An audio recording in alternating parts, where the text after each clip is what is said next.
میں نے ہوش کی آنکھ کھلی دارالعلوم دیوبند کے دارالفتہ میں۔ والد صاحب رحمۃ اللہ علیہ صدر مفتی تھے۔ میں نے جب سب سے پہلے بسم اللہ ہوئی تو ناظرہ سے پہلے جو قاعدہ پڑھایا جاتا ہے ہمارے یہاں دیوبند میں قاعدہ بغدادی پڑھایا جاتا تھا،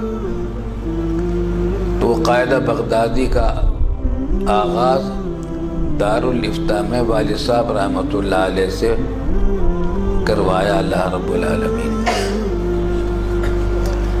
قاعدہ بغدادی میں نے دارالفتہ دیوبند میں والد صاحب رحمۃ اللہ علیہ سے پڑھا ہے، الحمدللہ الحمدللہ۔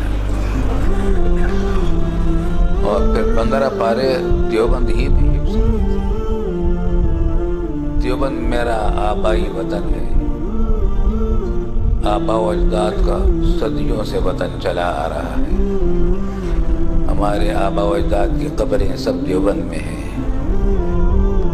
اور میں بھی دارالعلوم دیوبند کا اور دارالفتہ دارالعلوم دیوبند کا ایک ادنا طالب علم ہوں۔ پاکستان بنا، ہجرت کر کے ہم سب پاکستان بننے کے چند مہینے کے بعد مئی میں آ گئے تھے پاکستان، 14 اگست کو پاکستان بنا۔ اس کے بعد جو پہلا مئی آیا تو اس میں ہم کراچی پہنچے ہجرت کر کے۔ اس وقت میری عمر 12 سال تھی۔ الحمدللہ بزرگان دیوبند اس وقت جو حیات تھے اور بڑے بڑے آفتاب و مہتاب تھے، ان سب کی زیارت نصیب ہوئی، ان کی شفقتیں بھی ملی، ان کی برکتیں اللہ تعالیٰ عطا فرمائے۔